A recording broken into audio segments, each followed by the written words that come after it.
प्यारे बच्चों, आज हम आपको बताएंगे जो बोर्ड परीक्षा में आने वाले बहुत ही महत्वपूर्ण प्रश्न है उनके बारे में हम आपको आज बताएंगे। जो जीवन की प्रक्रियाएं जैव परिक्रम है उससे संबंधित जो प्रश्न आते हैं उनके बारे में हम आज आपको बताएंगे। जैसे पहला प्रश्न है, किस शिरा में शुद्ध रुधिर बहता है?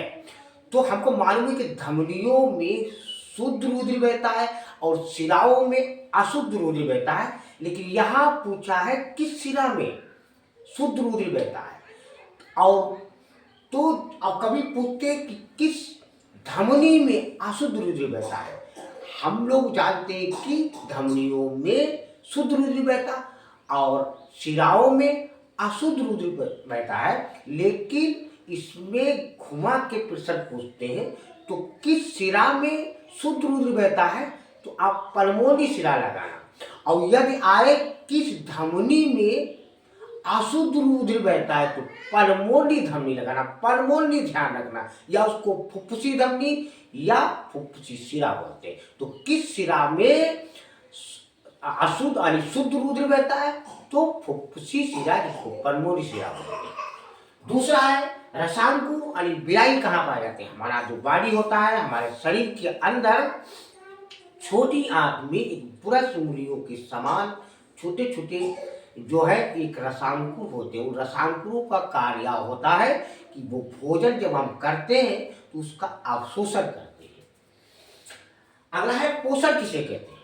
हम लोग भोजन वगैरह करते हैं और भोजन करने के बाद उसका पाचन होता है, अवशोषण होता है और स्वांगीकरण होता है, और हम जो है अब भविष्य के लिए उस ऊर्जा को संग्रहित करते हैं।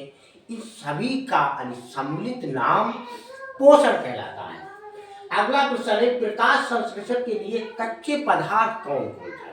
जैसे हम लोग भोजन बनाते हैं तो पहले कच्चा पदार्थ लाते हैं, तो इसे पेड़ पौधे भोजन बनाते हैं तो वो प्रकाश संश्लेषण में कच्चे पदार्थों का प्रयोग करते हैं।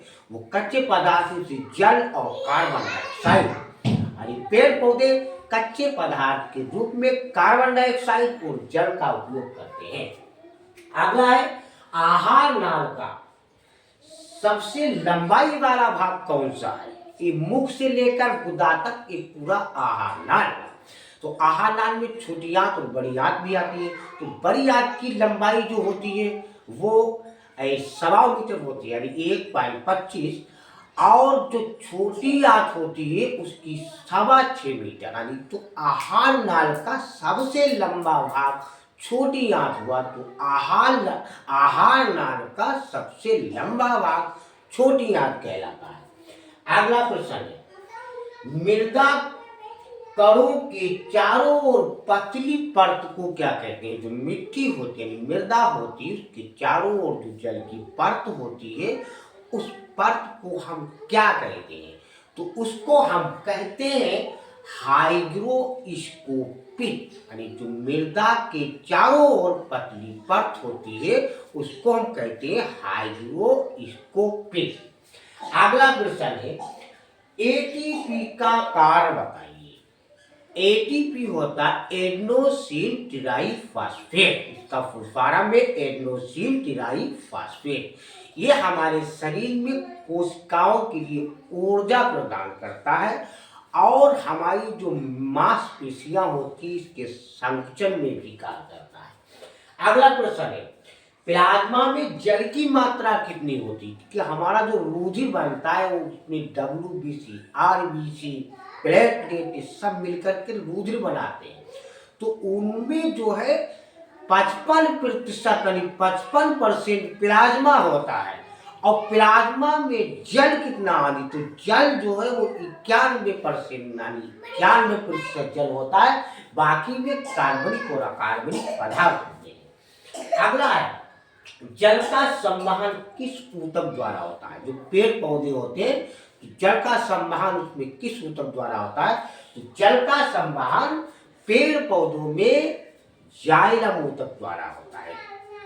जा से जल, जाय से जाइलम, ध्यान रखना। सूर्य की उपस्थिति में कौन सा विटामिन बनता है? सुबह सुबह बैठ जाते हैं लोग तेल लगा के, पहलवान लोग, और धूप में ऐसे पीट करके तो मतलब उनको विटामिन डी प्राप्त होता है, विटामिन डी प्राप्त होता है सूर्य के प्रकाश में।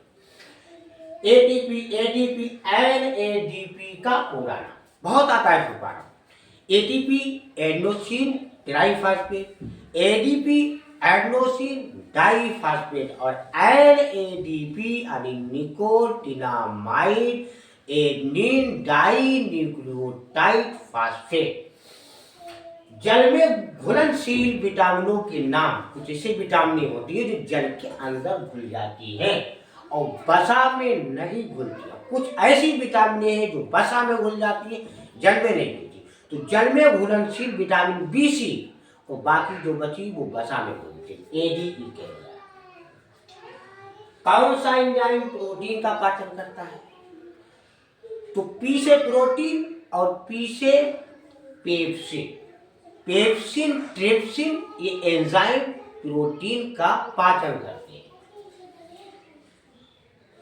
कौन सी धमनी में अशुद्ध रुधिर बहता है? वहां सिरा पूछा था, यहाँ धमनी पूछा। कौन सी धमनी में अशुद्ध रुधिर बहता है? तो हमने आपको बताया पल्मोनी या फुफ्सी लगा देगा। पल्मोनी धमनी या फुफ्सी धमनी, इसको फुफ्सी धमनी भी बोलते हैं, उसमें अशुद्ध रुधिर बहता है। पित्तरस का निर्माण कहाँ होता है? अब पित्तरस का निर्माण बच्चे बस पित्त, पांच पित्त है तो पित्ताशय में लगा देते हैं। पित्तरस का निर्माण यकृत में होता है, इसको लीवर बोलते हैं, जिगर बोलते हैं।